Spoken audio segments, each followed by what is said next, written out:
Hello and welcome to the Boost Over Ball podcast, your go-to place for everything Rocket League with your hosts, K-Cube, AJ Binky, and Red. So lean forward, lock in, and get ready to go Boost Over Ball. Not all of your problems. Are we switched over? Yeah. All right, I'm gonna make this chapstick application my canon. Fair. But I was gonna say our only problem would be Chile. That was what I was gonna say. But this thing's kind of yummy. Should I eat this? Yes. Hey, goddamn middle schooler! Like what? What flavor did you get? Orange mango blast. I always go for fruits. I'm here for it. Like if I get gum, it has to be a fruit flavor. Mint, hell, I am so white that mint is spicy to me. I'm not. So then, what do you get? Like the watermelon toothpaste? Like, what are you doing? I kind of just like stick it out. It's kind of. I used to exclusively get like the fruit flavored ones, but yeah, I kind of just stick it out now.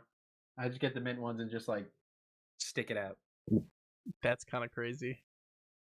I don't know why. My body just rejects it. Like if I go to I do it all the time though. I eat like buffalo all the time, fucking always mild. But I go to Applebee's and I'll get mild wings. I sweat profusely out of my face.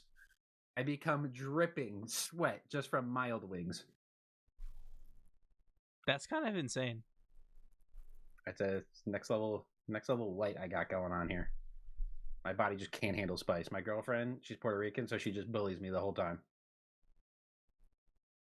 Yeah, I can see that. Yeah, so that's a struggle. Puerto Rican girlfriend, they can't handle spice.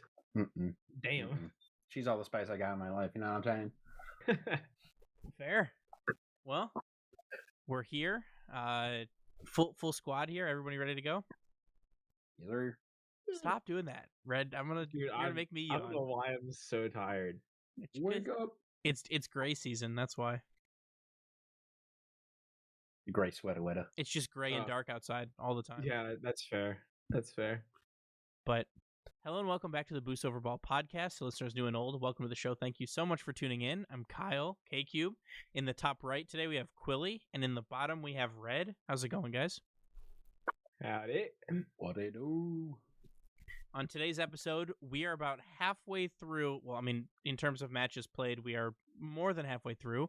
But we're about halfway through the FIFAe World Cup tournament. The group stages have now been completed, and we'll be talking about groups, the results, how our predictions fared, all before previewing the playoff bracket and talking about who we think will take home World Cup glory.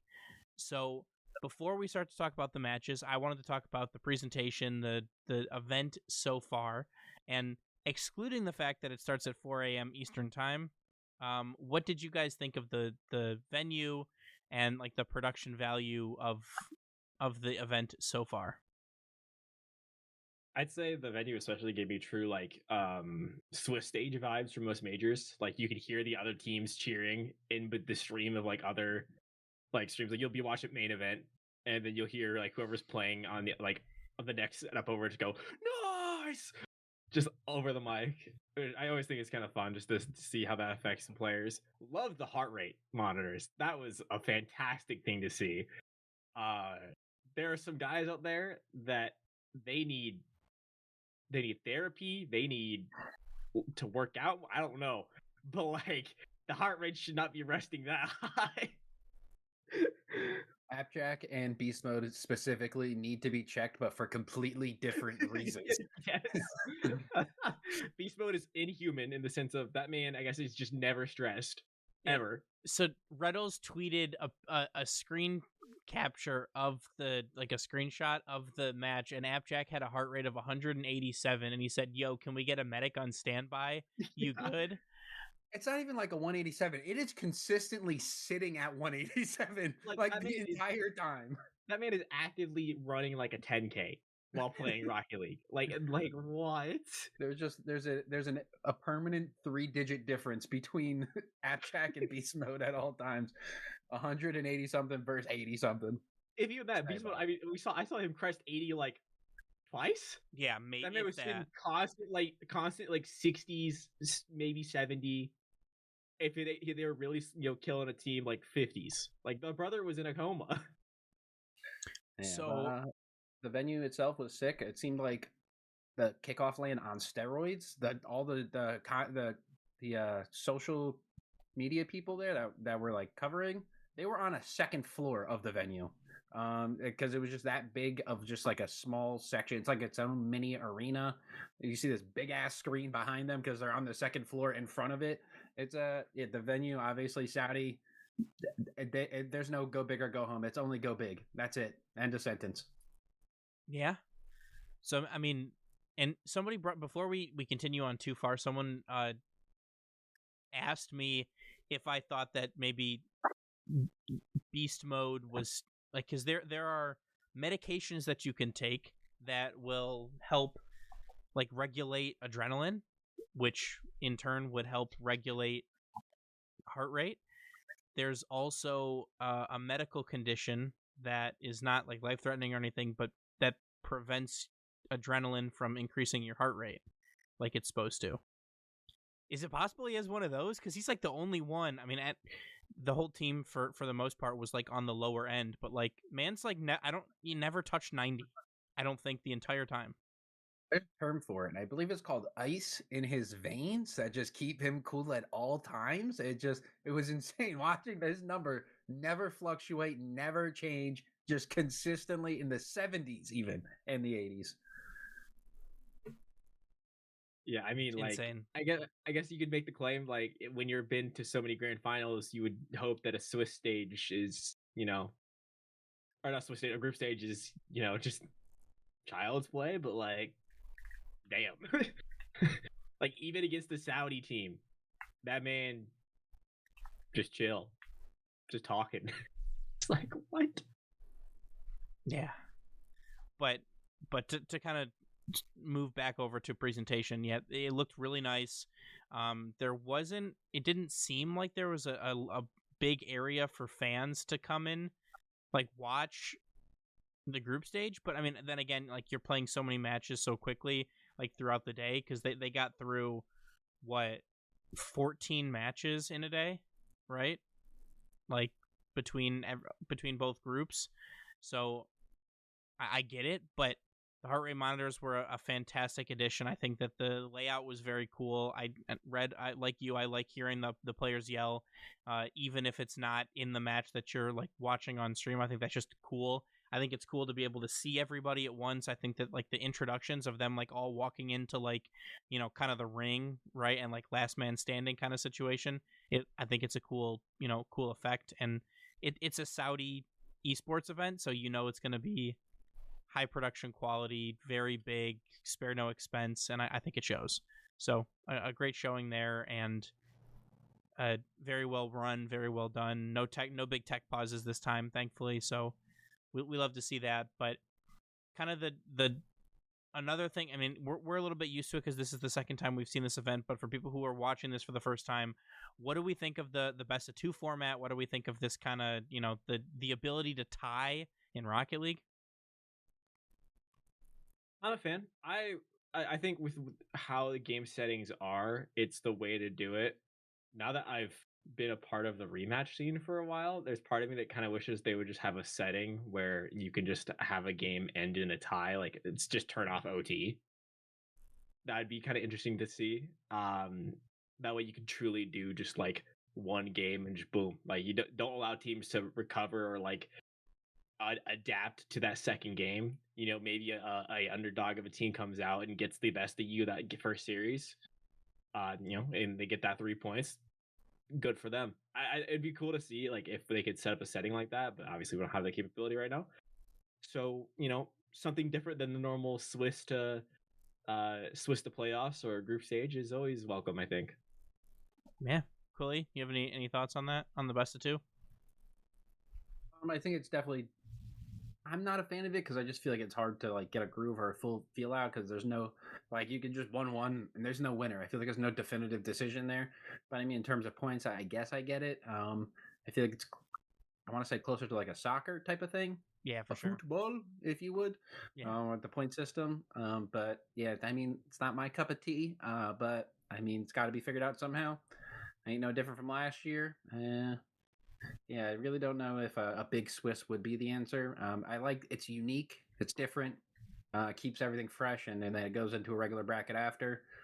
But yeah, I think it's different. It's its own thing from RLCS, so can't really get too mad at it. They got to keep it more of a since it's a World Cup basically, or is it's kind of got to be closer to that. More, I think it keeps closer to the soccer sense. So I guess it makes sense, but yeah, it's a little awkward because it's just like 2 games and it's like, all right, goodbye now. Yeah. No, I mean, it makes sense. I like that it's different, right? Because we see a lot of Swiss. We've seen a lot of, like, through RLCS, just the fact that it's, it's been the same or pretty, not, I don't want to say stagnant, but like it's been like the same kind of format, same couple of formats every single time. So it's kind of cool to get something a little bit different. I liked seeing the captains battles at, it was Gamers 8 at the time, but now the Esports World Cup. But I don't think that we're going to go back to anything like that. So I think seeing something different is kind of interesting. Certainly it allows for some big upsets, which we'll talk about here in a second, but it all kind of makes sense. But last but certainly not least, before we talk about these groups, does it ever get old seeing national teams compete in Rocket League? And for me, it certainly does, and I think it's a very cool concept. I think it's something that was very easy to kind of implement, and something that kind of makes a lot of sense with a lot of the pride that these players feel for the nations that they're from. But what do you guys think? I'd say yes. If more countries were involved, obviously we know there's a lot of drama with some teams not being able to make it, whether it was financial problems or player disputes. I think if there was, I like the nationalism that these players have and wanting to, and also the camaraderie with their own with their teammates, and obviously seeing teams that you usually don't see play together. Because in our lifetime, I don't think we're ever going to see Vatira and Zen on the same team in RLCS. So the fact that we get to see it here is pretty awesome, but also unfortunate for everyone that's getting pub stomped by them, at least on day one. But yeah, I think it's a definitely different aspect, and definitely different relationships between all the players, and we get to see some different type of underdog stories that we'll probably talk about shortly. Yeah, I mean, I think in my opinion, will it ever get old? It's like saying, like, are you tired of watching the World Cup every 4 years or however many years, 2 years, however many years it is? No, never, never. I mean, I think if we can hopefully keep the scene alive for that long, I would love to see these FIFA organizations for each nation actually start supporting the scene in that regard. Let's get more countries in. Let's turn this to 4 groups. Give me Group A through D, 32 teams. Make it a little more cutthroat on qualifying. I would love to see something like that, just to get all of that, nationalism out there. Because at the end of the day, it's you're representing your country. This is a very, once in a lifetime opportunity for most of these players. So I would love to see more of it. I would love for the FIFA boards that get to decide if their team is going or not to actually support this. It's not a taboo subject anymore. It's not 2016. This is 2025. Esports is very real. It's very accepted.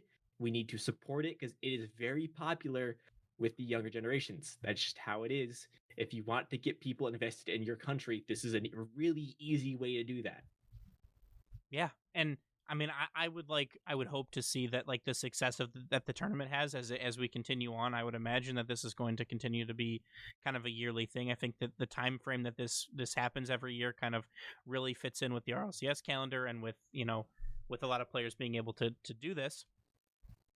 But the more success that this tournament has, the more viewership it gets, the better it does. I think the more willing that a lot of these, these other countries would be willing to come and play, and to send a team, or what have you, because and no shade to any of the teams that are here, right? But like, I think Spain probably performs a little bit better than some of the teams that were here. There's no Portuguese team here, which maybe could have outperformed some of these teams. There's no Team Canada, stuff like that. Like, some of these bigger nations that definitely do have Rocket League talent probably could. We don't see a Japan. I don't remember if they did qualifiers or what, but there's certainly Japanese players that are good. So I'll be interested to kind of see how it grows and develops over time. But hopefully this is like still kind of the ground level, and we're going to continue to elevate it every year. But we'll have to wait and see. So time to talk about some groups. We'll talk about Group A first.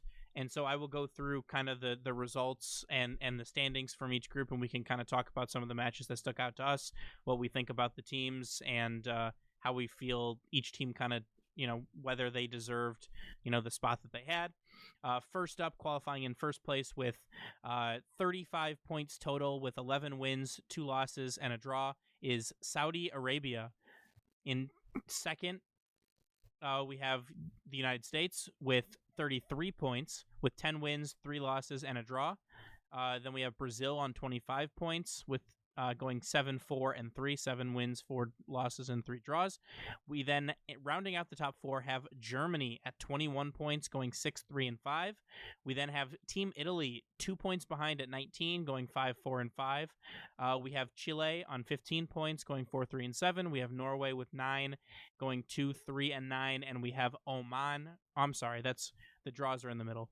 I just realized that. And Team Oman going 0-0-14 for a total of 0 points and rounding out 8th place in Group A.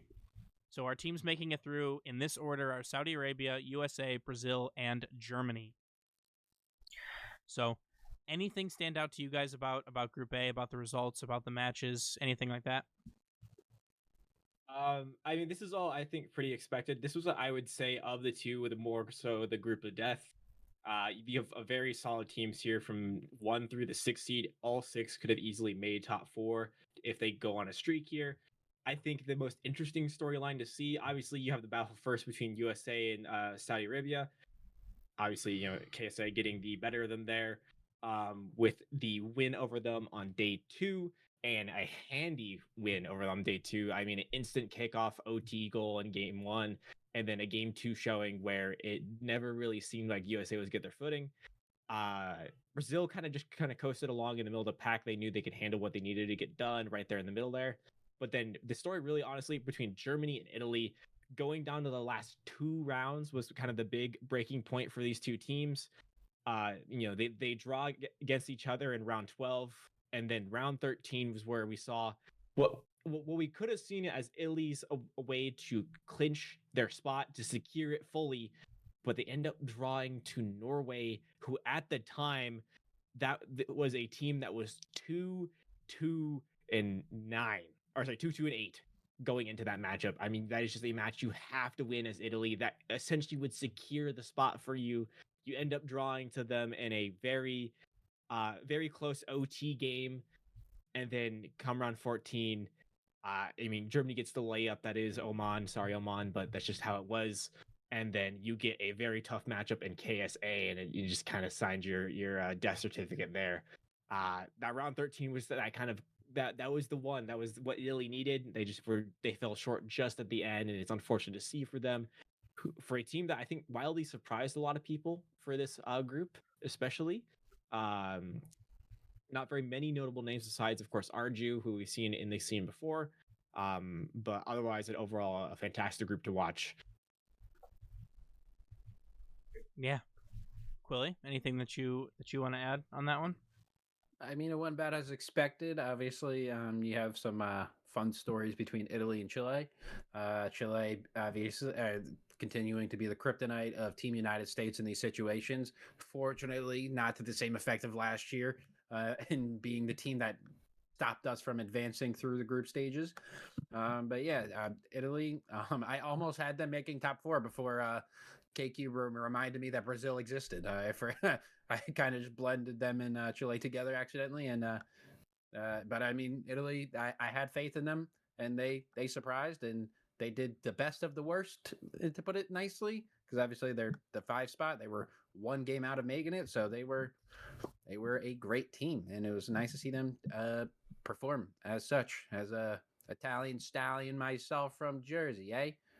They should enjoy some cutlets tonight. I don't think they enjoy cutlets in actually Italy. I don't know. I'm a fake Italian, but yeah, no, it was pretty much went as expected. Interested to see how it goes from here.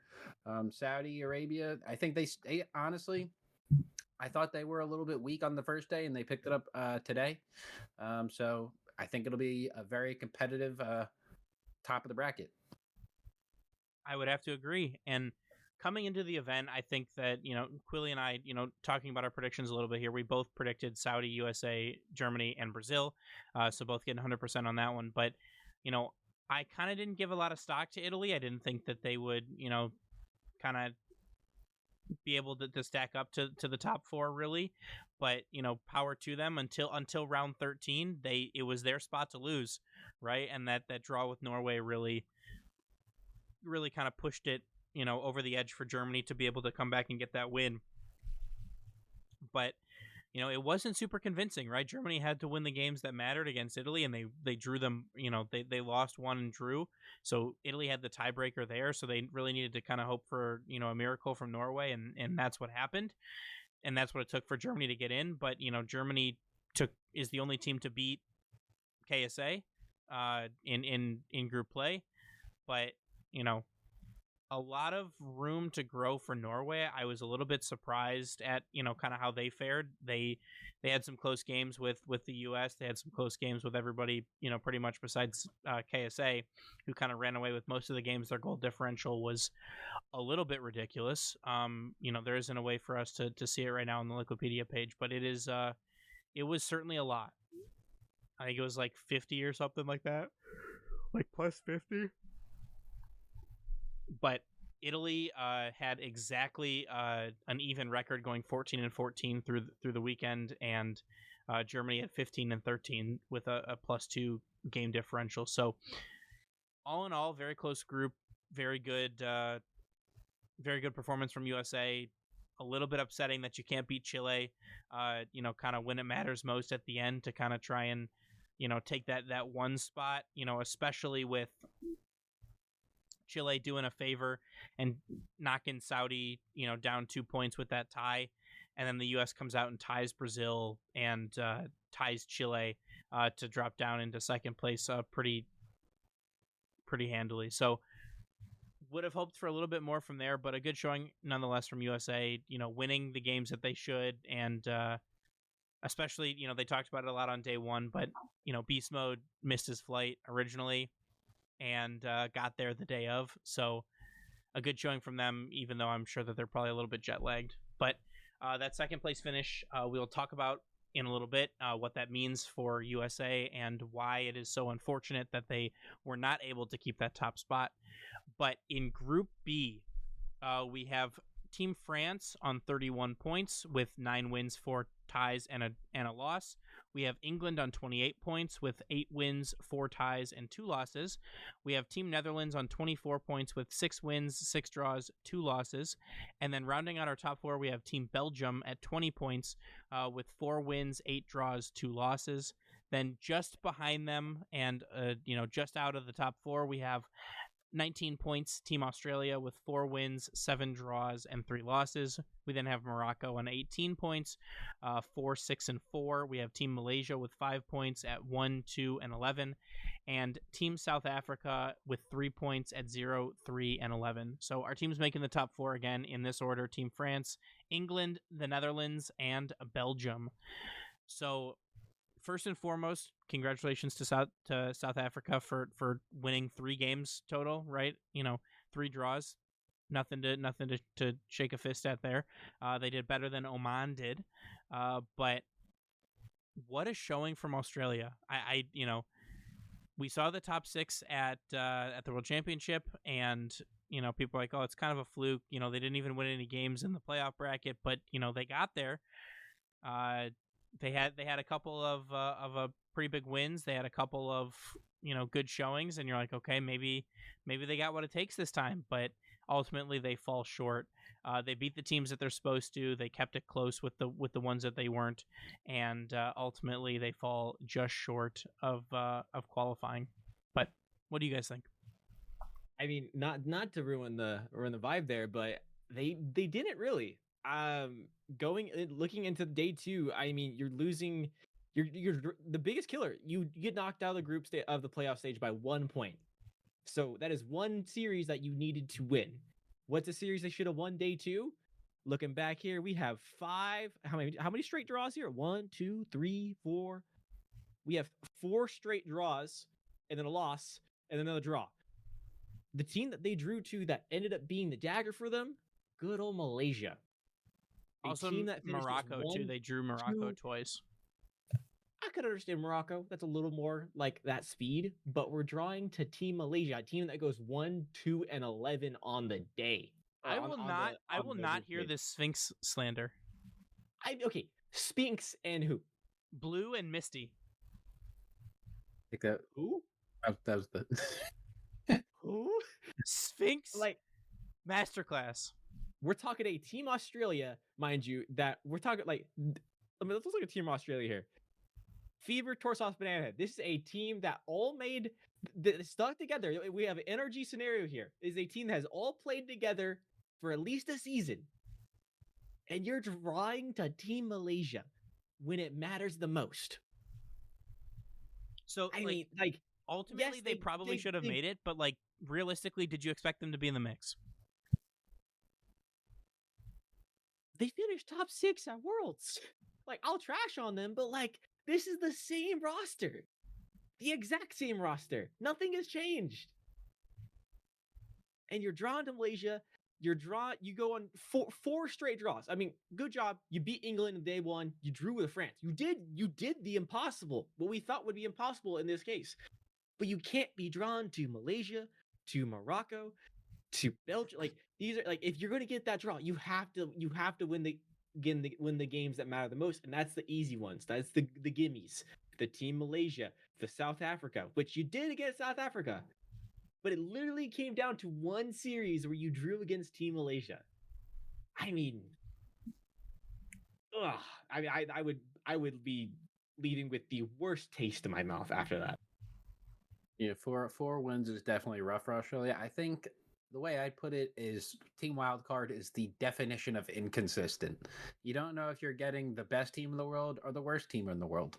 And I feel like there's not an in between that they need to find.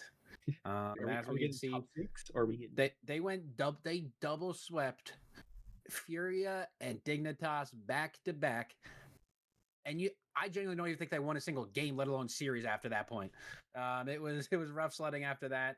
It's obviously they won some. I think they lost 4-2 one of them. I got to be somewhat respectful to them, but yeah, they're ups and they're downs, and it's just all it is just constantly up and down, and they can never find steady footing. Yeah, and the only team in the entire event to have someone wear a topper, and I don't think that was Bakisma. I did see a topper out there, but yeah, I think they just, for some reason, can never find that steady footing and keep a consistent winning pace up.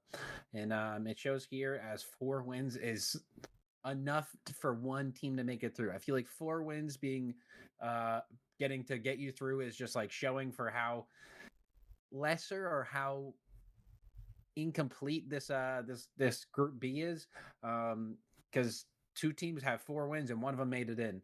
5 wins get you an elimination in Group A. So I feel like yeah, Belgium. I don't think they were the team I left out, right? Or was it Netherlands? No, Belgium is who you left out from Morocco.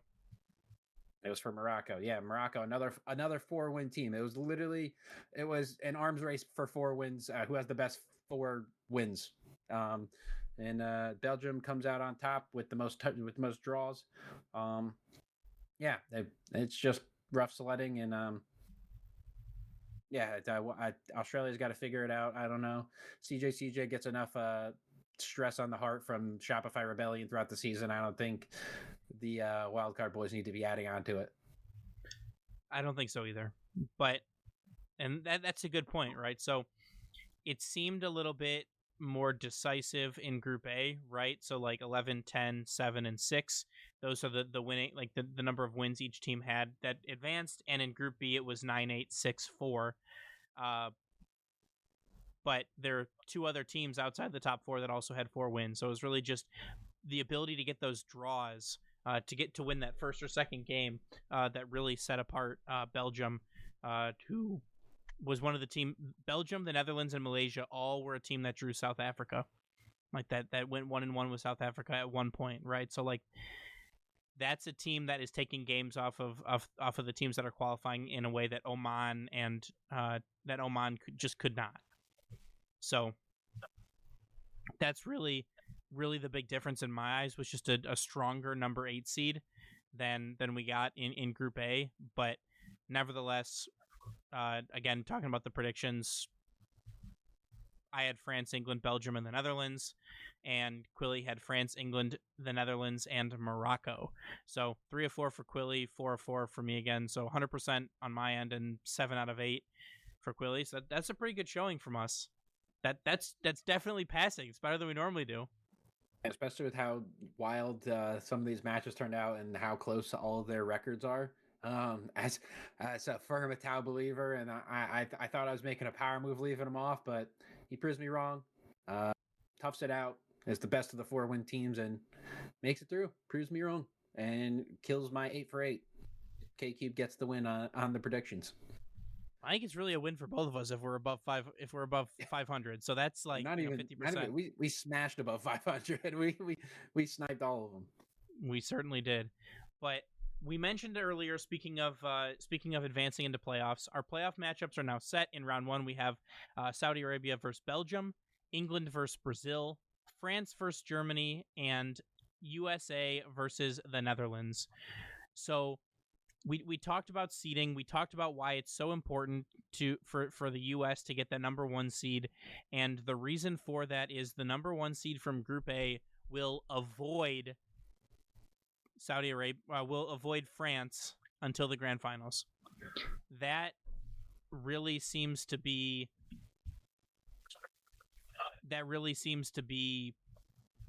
the way to do it, right? So like France looked not as dominant as we would have thought coming into the event. They dropped 1 game and drew 4. The U.S. did better than them in their group, but again, different teams.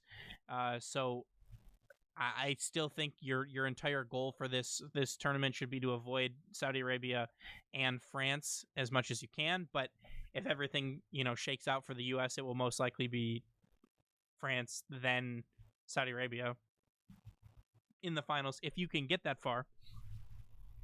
So we'll kind of go through. We'll do our predictions, but what do you guys think about the matchups? Which one are you, of these, like of the quarterfinal matchups, this first round, which match are you most excited to see happen? I think the most exciting one of these 4 has to go between England and Brazil, or France and Germany.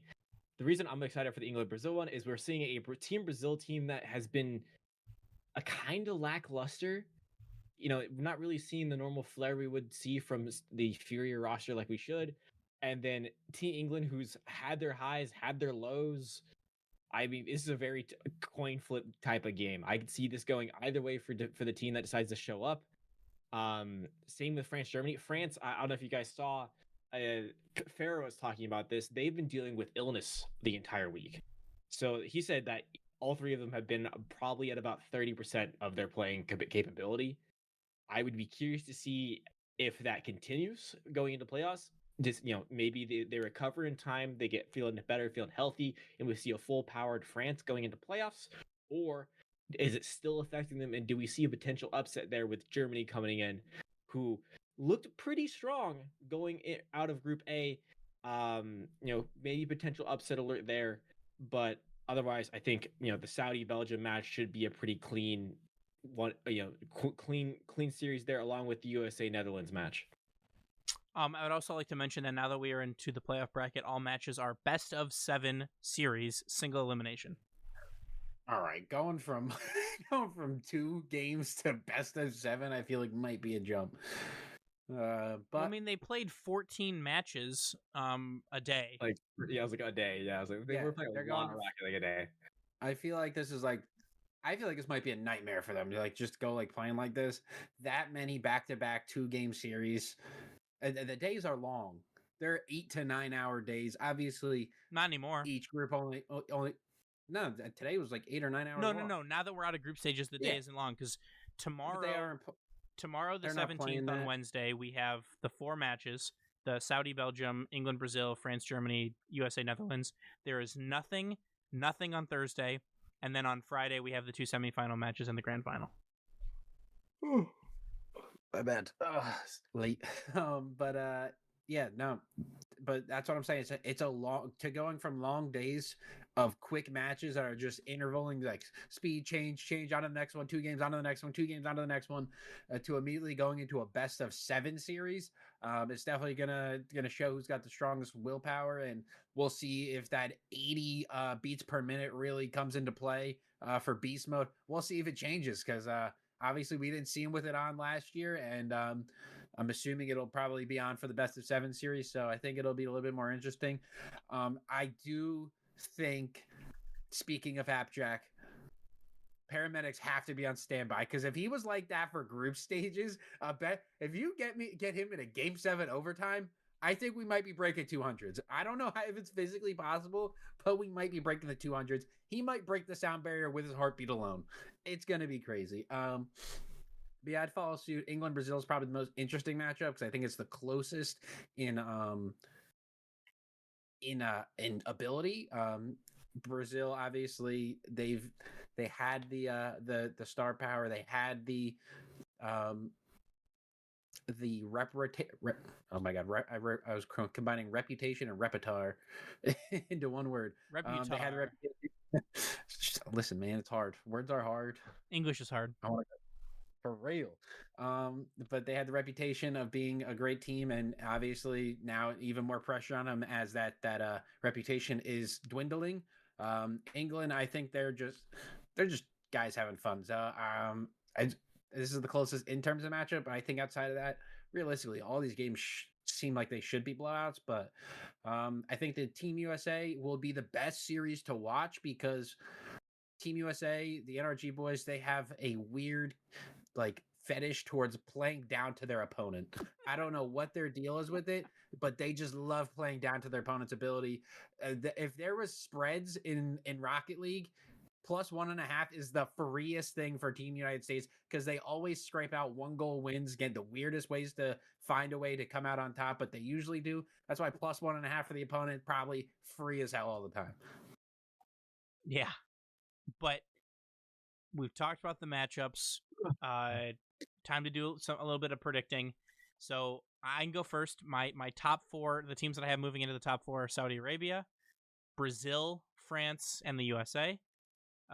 Red, you have Saudi Arabia, England, France, and the USA. Quilly, what's your top 4 here? I feel like I'm just going to go straight 1 seeds out the top, or the high seeds off. One of them has to be an upset, though. There has to be an upset. There's no way they just straight sweep them. I mean, Germany did beat France in 2 world wars. Maybe they can do it again. Belgium. Belgium's upsetting Saudi Arabia. Okay. Should have been Nobu and TRK on that team. Get one of the twins. I'm just kidding. Okay, so you got Belgium. What else you got? What if Appjack goes into cardiac arrest from his 200 beats per minute and they get the win? Is there admins? Will admins stop the match? I think there are, in fact, admins. I would assume there's admins for this event. All right. Obviously not wishing any ill will on Appjack. You know what? Oh, I kind of want to go Brazil just for the fun of it, but Team England looks too good. They're just so good on paper. There's no way they don't come out on top. England, France, USA. I feel boring picking them, but the matchups are just, there's no way. And then predicting a winner, I have France. Red has Saudi Arabia. Quilly, who do you have?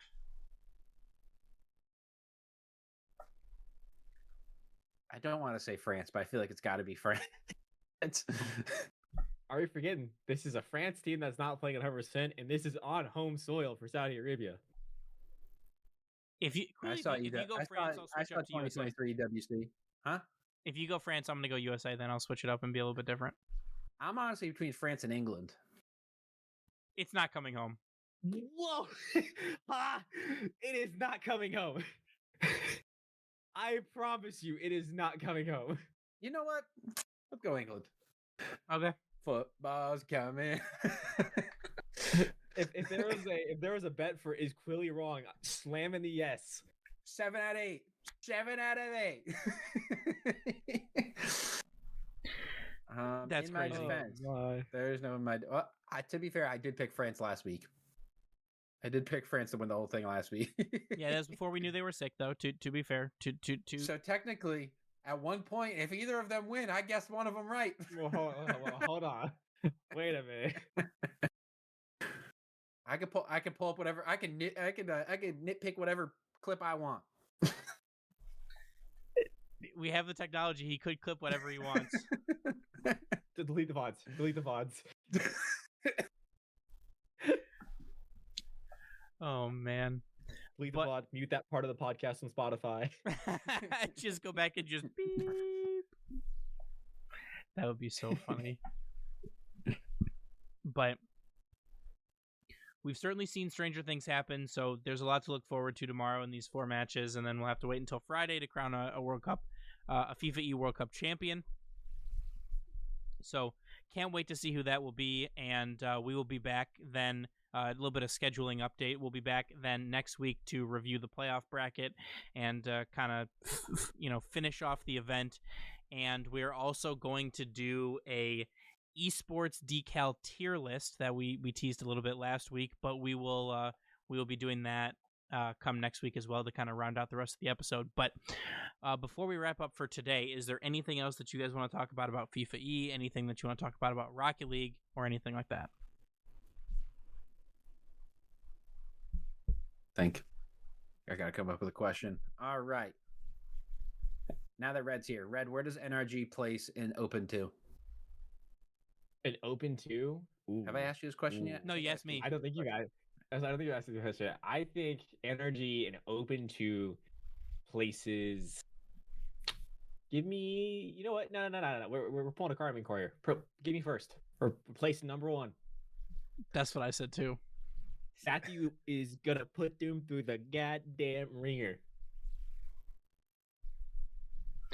Does their performance in this event give you more or less hope for their odds to make the major in Open for Split 1? I would have to say I'm gonna take not really the cop out. Overwhelmed, underwhelmed, or just whelmed. I'm not even we can't even go whelmed. I think that we can't even. I don't think we can use this as a way to judge how they're going to perform back on in the NA Opens in the major, because we are playing wildly different teams here, except for Brazil, I think, right? Yeah, because Brazil is all Furia. So the only one you could maybe make a case for is their performance against Brazil, where they handled business, but it's wildly different teams that probably have wildly different play styles. So it's hard to take too much. This is more so, I think, just a momentum builder for them. Just to, gets them more reps. Obviously, they took quite a long break, not being able to play off in the kickoff LAN. So I think this is just a good way for them to make up for that. Of course, would have liked them to have been at the kickoff LAN, but I mean, Johnny Boy tweeted it. Great showing from NA number 12. Yeah, the depth of this region is unparalleled. The depth. But yeah, I think the only thing you really can take away from their showing throughout FIFAe is just purely momentum based. It's really hard to gauge anything else, in my opinion. I kind of the vibe seemed good, and that's kind of a little bit what I was worried about with NRG. After a poor showing like that, right? That's the worst showing that they've had, I think, ever as a roster. I think you're right. I was for this iteration, to the G2 days, but when this trio first became a thing, I think the worst they ever had was maybe top 6. Yeah. So I mean, in Rocket League's a volatile, esports is volatile, Rocket League is volatile. Things happen like that, bounces, bad results, bad days can kind of catch you by surprise like that. So it was good to see that the vibes were high. They were laughing. There's a couple of matches, like the first match versus KSA, where they were showing like the projected like team, like the projected winners, like the percentages from like chat and stuff. And Beast Mode was looking at the screen where they show that and was just laughing that they were like, 20% favorite, like, KSA was 80% favorites to win. And so like that's the kind of vibes that I'm looking for, right? Because if they're laughing, if they're laid back, having a good time, that's when they're going to do some crazy shit and pop off. So that's what I was encouraged by, to say the least. I have one idea, or just for the FIFAe event as a whole. So since we like the heart rate monitors, obviously it works on the players. What do we think about adding a coach heartbeat monitor in there? I think that'd be fun. I like just to be a spectator. Beast modes. Like, I think they can't do it because Sathius would triple beast modes. That's pretty much what I'm thinking, to like see like the difference, like 'cause they're disgustingly low, and like to see if him just sitting there observing and having to communicate with them, not play, like where he's at, like oh god, just like along with them. Like obviously all the teams are with the coaches are probably just as stressed, but like just to compare and contrast with the players, I feel like it might be a little bit interesting to add. I feel like it's harder as a coach to keep your heart rate in check because you literally can't do anything. Like you have to sit there and watch the them. Players are doing what you taught them to do, and also what you taught them to do works, or at least coach them to do is working. I definitely think we'd see some interesting numbers. I think even because obviously there's cameras and their names, so obviously we're not going to put a coach cam sitting there. But I think honestly, just throwing a little name underneath or somewhere on the screen, there's already enough on the freaking display. Yeah. I think it'd be interesting too, like if you were able to bring this into RLCS too, like where if you have like, kind of more like a coach LBP, who is more of like a mental coach as opposed to like a Rocket League based coach. I'd be curious if their heart rate is different because they don't like, I mean, they know what's going on, but like they don't like know, just like, like a Ferra or like a Sathu would. So that'd be interesting. But I think the coach one would be very interesting to see. I honestly think if we had one hooked on Ferra, I think he would be at 60 the entire time from start to finish. I think he'd be the only person. That guy's just like, he might be a robot. He might, and honestly might be a zero just because he's a robot. Yeah. Sir, we can't find your pulse. Don't know what to tell you. my bad. They listen with a stethoscope. They just hear boosts going off. Not the Airbus. That's so funny. But good questions. Anything else that you guys want to add before we wrap up for today? Oh, good. Okay. Well, with that, we would like to thank you all so much for listening. We'd like to remind everyone that this podcast is proudly brought to you by our name-level supporters on Patreon, Alyssa B. Remember to rate us 5 stars wherever you listen to podcasts, share the show, tell a friend. It all helps us grow our audience and improve the show. Remember to follow us on Twitter, Instagram, Blue Sky, TikTok, and Twitch, which we're currently live recording on right now, and come join our Discord. Make sure to support us by checking out our merch store and our Patreon. This is how we fund the show and do giveaways. All of these links and more can be found on our website at boostoverball.com. And from us here on the show, as always, remember to choose Boost over Ball. See ya. Thanks for listening to the Boost Over Ball podcast. Make sure to check out our website at boostoverball.com.